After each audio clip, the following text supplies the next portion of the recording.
sobre as declarações do Palmeiras em relação ao jogo que vem aí domingo, né? Sábado, melhor dizendo, sábado à noite.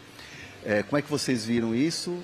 Se preocupa a questão do Abel, falando que até preferia não ter ganhado aquele jogo, por tudo que aconteceu na questão da arbitragem, aquelas coisas que se fala de bastidor, as coisas que vão se criando. Como é que São Paulo vê isso em relação a esse jogo? Porque, querendo ou não, São Paulo e Palmeiras tem sido jogo quente na questão de arbitragem.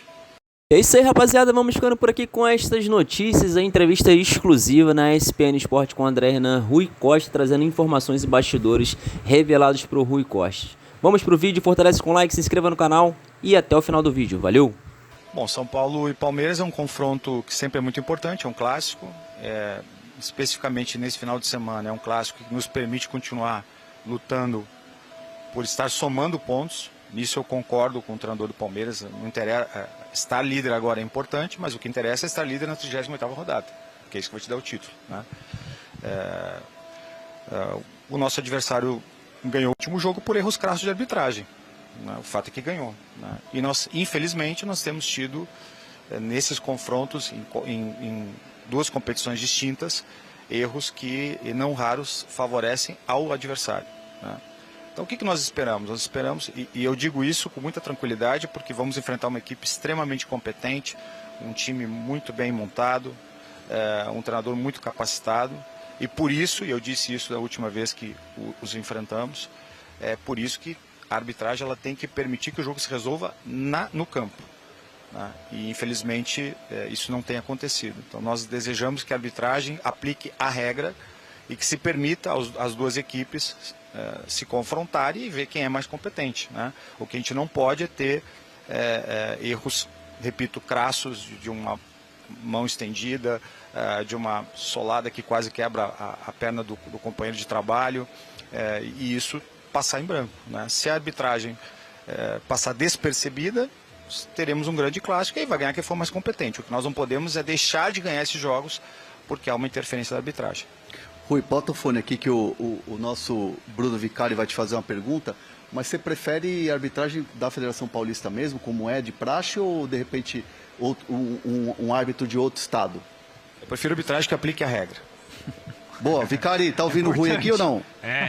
Estamos, tá ouvindo, né, Rui? Obrigado pela atenção, e é uma noite especial para tantos clubes do futebol brasileiro e, claro, também para o São Paulo, que disputa a competição continental. É verdade, né?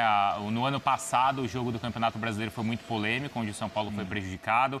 O jogo na Arena Barueri também teve suas questões. E aí a gente vê, né, Rui, desde o ano passado, repercussão grande assim entre os dirigentes, e o Hernan lembrou, né, que ontem, já na entrevista, o Abel também falou sobre o tema. Eu queria saber, assim, da sua função como dirigente. A gente sempre ouve o torcedor, às vezes, cobrando, precisa falar, precisa se posicionar, esse bastidor faz diferença. Isso existe, faz diferença, e é função, assim, dos dirigentes trabalharem com isso? O dirigente tem que se posicionar a partir do momento em que ele identifica prejuízo ao seu clube, prejuízo ao seu torcedor, desrespeito à paixão do torcedor, porque quando você tem um jogo em que ele é decidido pela arbitragem de forma equivocada, ao fim e ao cabo é o torcedor, é a paixão do torcedor que é desrespeitado, porque o torcedor ele vê o seu time ser prejudicado e ele não tem como interferir nisso, ele tem um sentimento de indignação, né? Mas você entende que faz diferença? Assim, preciso me posicionar agora o que eu acredito para no próximo jogo ter um impacto? Faz diferença? Eu acredito que nós temos que fazer o que fazemos, né? Eu estive na Federação Paulista conversando com todos e tentando entender os motivos da decisão que foram tomadas. O São Paulo participa de todas as reuniões pós-rodada para analisar as arbitragens, não só do São Paulo, mas dos outros clubes. E vou repetir o que eu disse aqui há pouco, né? O que nós esperamos no jogo, no próximo confronto, contra um adversário, repito, competente, que tem os seus mecanismos, que tem um treinador competente. O São Paulo também tem um grupo competente, tem um treinador muito qualificado. É que o jogo se resolva dentro do que ele estabelece desportivamente. Nós não podemos mais ter interferências de erros de arbitragem, né? E que repetidas vezes favorece a uma determinada equipe. Portanto, o jogo é complicado por si só. O jogo já é um jogo, uma partida extremamente complexa, e ela precisa se definir no campo. Então, o que nós desejamos no São Paulo é que, e esse é o desejo do torcedor, é que se permita ao São Paulo enfrentar o nosso adversário dentro do que a regra de jogo prevê. Lucas, ontem foi uma baixa importante, né, que o São Paulo teve. A gente acompanhou os relatos da assessoria do São Paulo informando, né, a situação dele. É um jogador que, lamentavelmente, se machuca mais uma vez, e eu não estou aqui culpando o gramado sintético, não quero falar aqui de sintético, mas eu queria puxar um pouco pelo lado humano do atleta e do lado psicológico do atleta. Vocês sentem que o Lucas, ele tem essa dificuldade mesmo e de repente ele pode entrar com falta de confiança e aí lamentavelmente acontece uma lesão? Quem foi por trauma é diferente não estou aqui colocando nada em relação ao sintético, mas a presença do sintético em relação à confiança do jogador, vocês sentem que isso dá uma trava nele? Não, André, o Lucas, primeiro, ele é um grande profissional, né? Ele faz muita falta em todos os aspectos, não só técnico, no convívio diário. Serão aí de 6 a 8 semanas, é uma ausência muito sentida para todos nós. E ele vai se recuperar como sempre se recuperou, com profissionalismo, com dedicação e principalmente com força mental. Ontem foi uma fatalidade, né? Ele cai, o atleta faz um movimento, eu acho que até perigoso, o joelho bate nas costas, até a primeira impressão nossa é que a lesão era muito mais grave. E eu não vejo relação direta entre o gramado sintético e a lesão de ontem. Foi uma fatalidade. E não vejo o Lucas, além daquilo que ele já expôs como profissional, do ponto de vista de eleger aquilo que ele acredita que é melhor, não só para ele, mas para os seus colegas, que é uma opinião que não é individual, ela tem uma questão corporativa até. Não vejo ele com qualquer problema emocional que faça ou que gere um maior risco de lesões, a não ser o fato de que ele acredita que o gramado, nessas condições, ele é potencialmente mais arriscado. Então não vejo que isso tira dele a capacidade de desempenhar o melhor futebol, principalmente ontem, onde ele, como eu disse, foi uma fatalidade, né? E agora esperar, torcer muito que ele se recupere, ele está muito bem cuidado pelo nosso departamento médico, haverá de ter uma recuperação excelente, como sempre teve, e logo vai estar conosco no campo, que é o lugar onde ele gosta de estar. E para renovar é só depois da Copa, com ele, né? Isso já tinha sido decidido, independentemente do que aconteceu ontem, foi uma decisão tomada por ele e pelo clube, ele quer esperar um pouco esse processo desse ano, então não tem nenhuma relação com o que aconteceu ontem, já era uma decisão tomada. Você sabe que, Rui, que o tempo urge aqui, por mim, eu faria o Fala Fonte inteiro aqui, Rui Costa falando sobre São Paulo. Renovações, Caleri, já teve uma primeira conversa, essa conversa foi positiva, você sente do jogador que há um desejo de renovar, como é que está essa situação e qual que é o tempo que vocês esperam para sacramentar essa renovação, pensando que no meio do ano já pode assinar um pré-contrato? Tem muita gente que olha o Caleri de uma maneira diferente no mercado. Tem muita gente olha já. A história de vida do Caleri com o São Paulo se confunde, né? O Caleri tem muito a ver com o São Paulo e eu acredito que o São Paulo tem muito a ver com o Caleri, né? O Caleri sabe da nossa intenção de renovar com ele, já se colocou à disposição para conversar, nós já temos uma agenda para essa conversa, sabemos que o mercado se movimenta porque ele é um jogador extremamente importante na função, mas eu não posso antecipar nada para o torcedor de São Paulo porque eu não vou nunca faltar com a verdade com o nosso torcedor, mas o que eu posso garantir é que nós vamos fazer os esforços que forem possíveis para que ele possa permanecer conosco, ele sabe disso, nós já temos algumas agendas estabelecidas e vamos trabalhar para que ele possa ficar muitos anos conosco ainda.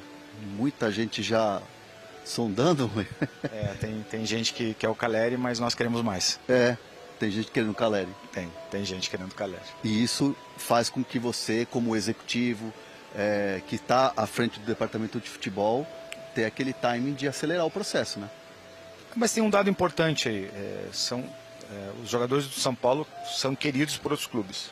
Isso mostra o que eles fizeram com a camisa do São Paulo, isso mostra o nível que eles têm apresentado, isso revela que a equipe vem a cada ano evoluindo, em que pese às vezes a gente tem que fazer alguns ajustes no grupo. É um dado significativo que impõe ao executivo que está responsável pelo futebol atenção e está muito presente nesses momentos para ser competitivo. Ser dirigente do São Paulo é um grande desafio naturalmente. Você agora está à frente do departamento de futebol, com o Rafinha, com o presidente Maciz, enfim, com toda a estrutura que São Paulo tem de direção. No tema reforços, e até agora com a chegada do Roger, essa janela final aí de estaduais, vem alguma possibilidade? Existe alguma chance? Chance zero? E no meio do ano, São Paulo vai ao mercado para se reforçar? O executivo de futebol do São Paulo, principalmente, ele tem que respeitar as determinações e diretrizes da sua presidência e daquilo que está identificado do ponto de vista financeiro. O São Paulo hoje tem que manter esse elenco, porque nós entendemos que esse elenco é um grupo de trabalho que pode nos dar condições de desejar títulos, né? A conquista, ela, como eu disse, ela é um processo. O Campeonato Brasileiro é o campeonato mais difícil do mundo, né? E as competições que nós temos pela frente também são extremamente difíceis. A Sul-Americana desse ano é quase uma Libertadores. Ontem nós encontramos o presidente da Conmebol, Alejandro, eu disse isso a ele. Presidente, hoje, esse ano nós temos 2 Libertadores, praticamente, né? Então, assim, esse é o grupo que nós temos, não há previsão de contratações neste momento, ainda existe a necessidade de vendas, e na medida em que que esses processos vão se aprimorando, vendas, saídas, talvez a gente tenha que buscar uma readequação, mas nesse momento esse é o elenco que vai nos garantir competitividade ao longo da temporada. Eu sei que a expressão é usual, né, novela, mas eu acredito que uma rescisão desse nível, envolvendo um jogador que tinha um contrato longo com o São Paulo e que deixa de jogar, ou pelo menos não pretende mais jogar nesse momento, pelos motivos que todos conhecem, isso exige tempo, maturação, discussão, e foi isso que o São Paulo fez de forma muito diligente, muito correta, através do seu departamento jurídico, de negociação. Uma negociação começou conosco no futebol, mas que hoje ela tem um viés essencialmente jurídico. O Oscar está abrindo mão de valores importantes, o São Paulo está ponderando uma série de questões que são importantes para o São Paulo, e o final, eu não digo novela, mas o final desse processo longo e extremamente profissional, ele está próximo, né?